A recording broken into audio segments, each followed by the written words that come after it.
ഈ channel subscribe ചെയ്ത് കാണണേ. ജലജയും അഭിയും സംസാരിച്ചുകൊണ്ട് നിൽക്കുന്ന സമയത്താണ് അഭിക്കൊരു കോൾ വരുന്നത്. അങ്ങനെ കോൾ എടുക്കുമ്പോഴാണ് പറയുന്നത് നവ്യയ്ക്ക് നല്ല പെയിനുണ്ട് എന്ന്. അപ്പോൾ അഭി കോൾ കട്ട് ചെയ്തിട്ട് ജലജയുടെ അടുത്ത് ഈ കാര്യങ്ങൾ പറയുകയാണ്. അപ്പോൾ ജലജയ്ക്കാണ് ഇതൊക്കെ കേൾക്കുമ്പോൾ വലിയ ദേഷ്യമാണ് വരുന്നത്. എന്നിട്ട് എപ്പോഴും നീ അവളുടെ അടുത്താണല്ലോ, നീ പിന്നെ അവളുടെ കാര്യങ്ങളൊക്കെ നോക്കിക്കൊണ്ടിരി, പെട്ടെന്ന് ഹോസ്പിറ്റലിൽ കൊണ്ടുപോകുന്ന ദേഷ്യത്തിൽ ജലജ പറയുന്നുണ്ടായിരുന്നേ. അവിടെ നിന്ന് പോവുകയാണ്. അതിന് ശേഷം ദേവയാനിയും നയനയും കൂടി സംസാരിച്ചുകൊണ്ടിരിക്കുകയാണ്. അപ്പോൾ നയന പറയുകയാണ് എങ്ങനെയാണ് ചേച്ചിയുടെ അടുത്ത് ഈ കാര്യം പറയുന്നതെന്ന്. അപ്പോൾ ദേവയാനി പറയുകയാണ് എന്തായാലും നവ്യയുടെ അടുത്ത് ഈ കാര്യങ്ങളൊന്നും പറയണ്ട, നവ്യ കാര്യങ്ങളൊന്നും അറിയണ്ട എന്നാണ് ദേവയാനി പറയുന്നത്. ശേഷം അഭിയാണെങ്കിൽ ഡ്രസ്സൊക്കെ മാറിയാണെങ്കിൽ വരുന്ന സമയത്താണ് ദേവയാനി നയനയെ സംസാരിച്ചുകൊണ്ടിരിക്കുന്നത്. അപ്പോൾ നയനയെ കാണുമ്പോൾ അഭി പറയുകയാണ് പെട്ടെന്ന് മാറുക എന്ന്. എന്നിട്ട് ദേവയാനിയുടെ അടുത്ത് അഭി എല്ലാ കാര്യങ്ങളും പറയുകയാണ്. അഭിക്ക് നല്ല പെയിനുണ്ട്, ഹോസ്പിറ്റലിൽ കൊണ്ടുപോകാൻ പറഞ്ഞു എന്ന്. അതുകൊണ്ട് ഞാൻ ഹോസ്പിറ്റലിൽ കൊണ്ടുപോകാൻ പോവുകയാണെന്ന് ഇങ്ങനെ പറയണേ. അപ്പോൾ ഇവർ സംസാരിക്കുന്നത് നയന കേൾക്കുന്നുണ്ടായിരുന്നു. അപ്പോൾ നയനയാണെങ്കിലും ദേവേൻ്റെ അടുത്ത് വന്ന് ചോദിക്കുകയാണ് എന്താണ് അമ്മയെ സംസാരിച്ചതെന്നപ്പോൾ ചേച്ചിക്ക് പെയിൻ തുടങ്ങി അമ്മേ, അപ്പോൾ ഏത് സമയം ഹോസ്പിറ്റലിൽ പോകേണ്ടി വരുമല്ലോ, അപ്പോൾ നമുക്കും ഹോസ്പിറ്റലിലേക്ക് പോകണ്ടേ അമ്മയെന്നൊക്കെയാണ് ഞാൻ ചോദിക്കുന്നത്. അപ്പോൾ നവ്യയ്ക്കാണെങ്കിൽ ആകെ ഒരു സമാധാനമുണ്ട്. നവ്യ ഇപ്പോൾ നല്ല രീതിയിലാണല്ലോ അഭി സ്നേഹിക്കുന്നത്. അപ്പോൾ ഞാൻ ഇതൊക്കെ പറഞ്ഞിട്ട് അങ്ങോട്ട് പോവുകയാണ്. എന്നിട്ട് ദേവേനിക്കാണെങ്കിൽ നവ്യ ഹോസ്പിറ്റലിലാവുന്ന കാര്യം അറിഞ്ഞപ്പോഴേ ഭയങ്കര ടെൻഷനും സങ്കടമൊക്കെയാണ്. നവ്യയാണ് കാണിക്കുന്നത്. നവ്യയാണെങ്കിൽ കനകയുടെ മടിയിൽ തലവെച്ച് കിടക്കുകയാണ്. അപ്പോൾ ഗോവിന്ദനാണെങ്കിൽ കാലൊക്കെ തിരുമ്മി കൊടുക്കുകയാണ്. നവ്യയ്ക്ക് നല്ല പെയിൻ ഉണ്ട്. ഈ സമയമാണ് അഭി വരുന്നത്. നല്ല പെയിൻ ഉണ്ടെന്ന് ഇങ്ങനെ പറഞ്ഞുകൊണ്ടിരിക്കുമ്പോൾ എന്നാണ് അഭി വരുന്നത്. അഭി ഉടൻ തന്നെ അഭി ഹോസ്പിറ്റലിലേക്ക് കൊണ്ടുപോകാൻ പോവുകയാണ്. അപ്പോൾ ഗോവിന്ദൻ പറയാണ് ഞാനും കൂടി വരട്ടെ എന്ന് ചോദിക്കുമ്പോൾ അഭി പറയാണ് വേണ്ട, അച്ഛന് സുഖമില്ലാത്തതല്ലേ, വരണ്ടെന്ന് പറയുകയാണ്. അവിടെ ചെന്നിട്ട് കാര്യങ്ങളൊക്കെ വിളിച്ചറിയിച്ചോളാം എന്ന് പറഞ്ഞിട്ട് കനകയും നവ്യയും അഭിയും കൂടി കാറിൽ കയറി പോവുകയാണ് ഹോസ്പിറ്റലിലേക്ക്. ഗോവിന്ദനാണെങ്കിൽ ടെൻഷൻ അടിച്ച് നിൽക്കുകയാണ്. പിന്നീട് കാണിക്കുന്ന നയനേനെയും ദേവയാനിയെയും ചന്തുമോളെയൊക്കെ തന്നെയാണ്. ചന്തുമോൾക്ക് ഭക്ഷണം വാരി കൊടുക്കുകയാണ്. ദേവയാനിയും നയനയും കൂടി ഇത് കണ്ടുകൊണ്ട് വരുന്ന ജലജയ്ക്ക് അത്ര ഇഷ്ടപ്പെടുന്നില്ല. നയനയുടെ അടുത്ത് ദേഷ്യത്തോടെ ജലജ ചോദിക്കുകയാണ് എങ്ങാണ്ട് കിടന്ന കുഞ്ഞിനെ മടിയിലിരുത്തി കൊഞ്ചിക്കുകയും ഭക്ഷണം വാരി കൊടുക്കേണ്ട വല്ല ആവശ്യമുണ്ടോ എന്നിങ്ങനെ ചോദിക്കുകയാണ്. നിനക്ക് ബമ്പർ ലോട്ടറി ആണല്ലോ അടിച്ചതെന്ന് ഇങ്ങനെ ചോദിക്കുമ്പോൾ ദേവയാനി ചോദിക്കുകയാണ് അവൾക്കല്ല ബമ്പർ ലോട്ടറി അടിച്ചത്, നിനക്കാണ്.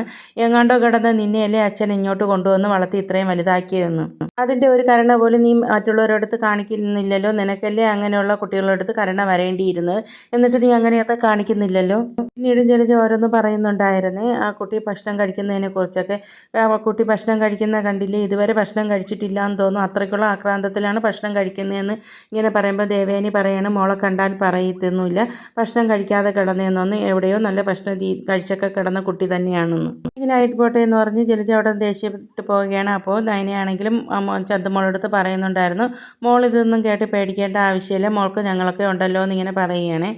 നയനയെ കുഞ്ഞിനെ കൊഞ്ചിച്ചുകൊണ്ടിരിക്കുന്ന സമയത്താണ് ആദർശ് മോളിൽ നിന്ന് താഴേക്ക് വരുന്ന. ആ സമയമാണ് ആദർശ് ആ കൊഞ്ചിക്കുന്നത് കാണുന്നത്. അപ്പോൾ ആദർശ് മനസ്സിൽ വിചാരിക്കണം ഒരു കുഞ്ഞില്ലാത്ത വീട്ടിലേക്ക് ഒരു കുഞ്ഞ് കടന്നു വന്നപ്പോൾ അമ്മയുടെ നയനയുടെ സന്തോഷം കണ്ടില്ലേ എന്ന്. ഇനിയിപ്പോൾ സത്യാവസ്ഥ അറിഞ്ഞു തീരുമ്പോൾ എന്താണോ സംഭവിക്കാൻ പോകുന്നതെന്ന്. ആദർശ് അതൊക്കെ ആലോചിച്ച് അവിടെ നിൽക്കുമ്പോൾ ദേവയാനി ചോദിക്കുകയാണ് നീ എന്താ ചിന്തിച്ച് അവിടെ നിൽക്കുന്നത്, ഇങ്ങോട്ട് താഴോട്ട് ഇറങ്ങി നിന്നിട്ട് ചന്തുമോളെ ഒന്ന് എടുക്കുക എന്നിങ്ങനെ പറയുകയാണ്. അപ്പോൾ ആദർശ് വന്ന് ചന്തുമോളെ എടുക്കുകയാണ്.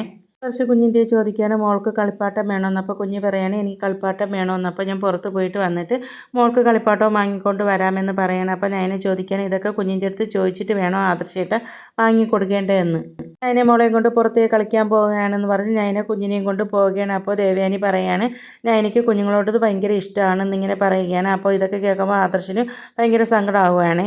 ഹോസ്പിറ്റലിലേക്ക് കൊണ്ടുവന്നപ്പോൾ തന്നെ നവ്യയ്ക്ക് നല്ല പെയിനുണ്ട്, അങ്ങനെ ലേബർ റൂമിലേക്ക് കൊണ്ടുപോകണമെന്ന് പറയുകയാണ്.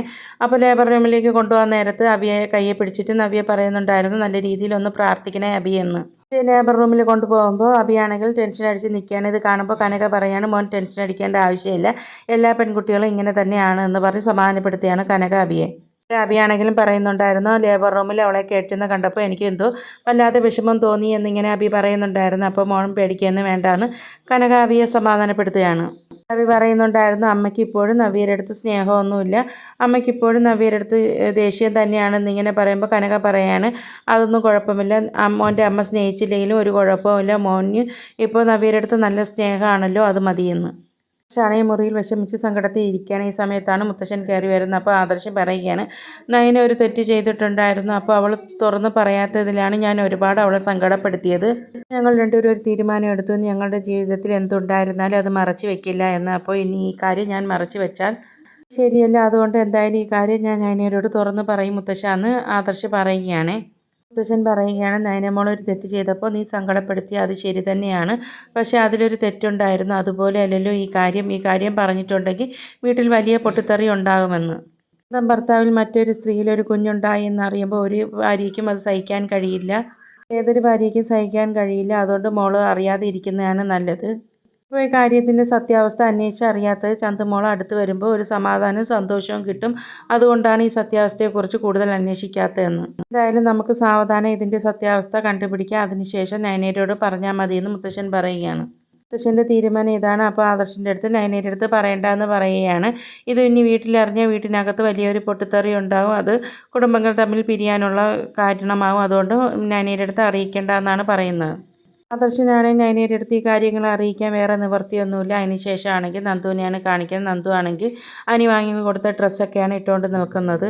നന്ദു മനസ്സിൽ ഓർക്കുകയാണ്, എനിക്ക് പോലും ഇത്ര കറക്റ്റായിട്ട് ഡ്രസ്സ് എടുക്കാൻ കഴിയത്തില്ല. എന്ത് കറക്റ്റായിട്ടാണ് അവൻ എനിക്ക് ഡ്രസ്സ് എടുത്ത് തന്നതെന്ന്. നന്ദു നയനിയും ദേവയാനിയൊക്കെ നന്ദുവിനെ ഉപദേശിച്ചൊക്കെ ഓർക്കുന്നുണ്ടായിരുന്നു. ഇനി അനിയുടെ പുറകെ പോകരുത്, അനിയുടെ കോള് വന്നാൽ എടുക്കുകയും ചെയ്യരുതെന്നൊക്കെ പറഞ്ഞ കാര്യം ഈ സമയം ഇങ്ങനെ ചിന്തിച്ചുകൊണ്ടിരിക്കുന്ന സമയമാണ് അനി വിളിക്കുന്നത് കറക്റ്റ് സമയത്തിന്. അപ്പോൾ അനി വിളിക്കുമ്പോൾ നന്ദു എടുക്കുകയാണ്. എടുത്തിട്ട് എന്താണെന്ന് ചോദിക്കുകയാണ്. അപ്പോൾ അനി പറയുകയാണ്, എന്തായാലും നീ എടുത്തല്ലോ എന്ന്. സമാധാനമായി, ഞാൻ വിളിക്കുമ്പോൾ ഒന്നും നീ എടുക്കുന്നില്ലല്ലോ എന്നിങ്ങനെ പറയണം. അപ്പോൾ നന്ദു ചോദിക്കുകയാണ്, എന്തിനാ നീ എന്നെ വിളിച്ച് ശല്യപ്പെടുത്തുന്നതെന്ന്. നീ പറയുകയാണ്, ഞാൻ എൻ്റെ കാര്യം പറയാനൊന്നും നിന്നെ വിളിച്ചതല്ല, നീ ഇവിടെ നടക്കുന്ന കാര്യങ്ങൾ വല്ലതും അറിയുന്നുണ്ടോ എന്നിങ്ങനെ ചോദിക്കുമ്പോൾ നന്ദു ചോദിക്കുകയാണ്, എന്താ അവിടെ നടക്കുന്ന കാര്യങ്ങളെന്നിങ്ങനെ ചോദിക്കുകയാണ്. അതിൻ്റെ ചേച്ചിക്ക് പെയിൻ കൂടി അങ്ങനെ ഹോസ്പിറ്റലിൽ അഡ്മിറ്റ് ചെയ്തിരിക്കുന്നു. ഉടനെ നിൻ്റെ ചേച്ചി ഒരു അമ്മയാവും എന്നിങ്ങനെ പറയുമ്പോൾ നന്ദു ചോദിക്കുകയാണ്, ചേച്ചിക്ക് വേറെ കുഴപ്പമൊന്നും ഇല്ലല്ലോ എന്ന്. കുഴപ്പം മൊത്തം എനിക്കാണ്, ജോലിയിൽ പോലും ശ്രദ്ധിക്കാൻ പറ്റുന്നില്ല. ഒരു ദിവസമെങ്കിലും നീ കോൾ എടുത്തെങ്കിൽ ഇങ്ങനെയൊന്നും സംഭവിക്കില്ലായിരുന്നു. എങ്കിലും എനിക്ക് ജോലിയിലൊക്കെ ശ്രദ്ധിക്കാൻ പറ്റുള്ളൂ എന്നിങ്ങനെ പറയുമ്പോൾ നന്ദു പറയുകയാണ്, എന്നാൽ പിന്നെ നിനക്ക് അഭിയേട്ടൻ്റെ അവസ്ഥ തന്നെയായിരിക്കുമെന്ന്. പെട്ടെന്ന് തന്നെ ആദർശേട്ടൻ നിന്നെ കമ്പനിയിൽ നിന്ന് പുറത്താക്കുമെന്ന് ഇങ്ങനെ നന്ദു പറയുകയാണ്. അങ്ങനെ ആദർശേട്ടൻ പുറത്താക്കണമെങ്കിൽ അങ്ങനെ പുറത്താക്കിക്കോട്ടെ, എനിക്ക് അഭിയെപ്പോലെ അത്യാഗ്രഹമൊന്നും ഇല്ല എന്ന്, എങ്ങനെയെങ്കിലും എനിക്ക് ജീവിച്ചാൽ മതി. എന്തായാലും 3 നേരം ആഹാരം കിട്ടും, പിന്നെ മറ്റു ചിലവിനൊക്കെ എൻ്റെ ഫ്രണ്ട്സൊക്കെ പോകുമ്പോൾ ഡെലിവറി ബോയ് ആയിട്ട് ഞാനും പൊയ്ക്കോളാം. ഇതൊക്കെ കേൾക്കുമ്പോൾ നന്ദുവിന് ആകെ വിഷമാവുകയാണ്. എന്നിട്ട് നന്ദുവിൻ്റെ അടുത്ത് പറയുകയാണ്, അനി ഞാൻ വിളിക്കുമ്പോൾ കോളൊക്കെ എടുക്കണമെന്ന് പറയുകയാണ്. അതിനുശേഷം ഫോൺ കട്ട് ചെയ്യുകയാണ്. ഇതൊക്കെ പറഞ്ഞതിന് ശേഷം അഭിയാണെങ്കിലും കനകയാണെങ്കിലും വിഷമിച്ച് ലേബർ റൂമിന് മുമ്പിൽ തന്നെ അങ്ങനെ ഇരിക്കുന്നുണ്ടായിരുന്നു. അപ്പോഴാണ് ആദർശ് നയനയും കൂടി വരുന്നുണ്ടായിരുന്നേ. ആദർശ് നയനി വരുന്ന സമയത്ത് നയനയാണെങ്കിൽ ആദർശിൻ്റെ അടുത്ത് പറയുന്നുണ്ടായിരുന്നു, ഇനി ചന്തുമോളുടെ കാര്യം വല്ലതും അഭി അമ്മയുടെ അടുത്ത് പറഞ്ഞിട്ടുണ്ടാവുമോ എന്ന്. അപ്പോൾ ആദർശ് പറയുകയാണ്, അവൻ അങ്ങനെയൊന്നും ആ കാര്യങ്ങളൊന്നും പറയത്തില്ല എന്ന്. പിന്നീട് നയനയാണെങ്കിൽ കനകയുടെ അടുത്ത് നവ്യയുടെ കാര്യങ്ങളൊക്കെ ചോദിക്കുന്നുണ്ടായിരുന്നു. അപ്പോൾ കുഴപ്പമൊന്നും ഇല്ലയെന്ന് പറയുകയാണ്. പിന്നീട് അവിയെ മാറ്റി നിർത്തി ആദർശ് ചോദിക്കുന്നുണ്ടായിരുന്നു, നീ നയനയുടെ അമ്മയുടെ അടുത്ത് ചന്തുമോളുടെ കാര്യം വല്ലതും പറഞ്ഞിട്ടുണ്ടോ എന്ന്. അപ്പോൾ അവി പറയുകയാണ്, അത് പറയാൻ പറ്റുന്ന കാര്യം വല്ലതും ആണോ എന്നിങ്ങനെ പറയുകയാണ്. അങ്ങനെ സംസാരിച്ചുകൊണ്ടിരിക്കുന്ന സമയത്താണ് ഒരു നേഴ്സ് വന്നിട്ട് നവ്യയുടെ ഹസ്ബൻഡ് ആരാന്നിങ്ങനെ ചോദിക്കുകയാണ്. ആ സമയം അഭി മനസ്സിൽ ഓർക്കുകയാണ്, അമ്മയ്ക്കും കുഞ്ഞിന് എന്തെങ്കിലും സംഭവിച്ചെങ്കിൽ പറഞ്ഞാൽ മതിയായിരുന്നു എന്ന്. അപ്പോഴാണ് പറയുന്നത്, നവ്യ പ്രസവിച്ചു ആൺകുഞ്ഞ് എന്നിങ്ങനെ. അഭി ഉദ്ദേശിച്ച ചില കാര്യങ്ങളൊന്നും നടന്നില്ല. അതിനുശേഷം ആദർശ് പറയുകയാണ്, ജ്വല്ലറിയിലുള്ളവർക്കും കമ്പനിയിലുള്ളവർക്കും എല്ലാവർക്കും മധുരം കൊടുക്കേണ്ട എന്തെങ്കിലും നമുക്ക് വാങ്ങിച്ചിട്ട് വരാമെന്ന് പറയുകയാണ്. എന്നിട്ട് ആദർശ് പറയുകയാണ്, നീ എന്തായാലും ഭാഗ്യവാൻ തന്നെയാണ്.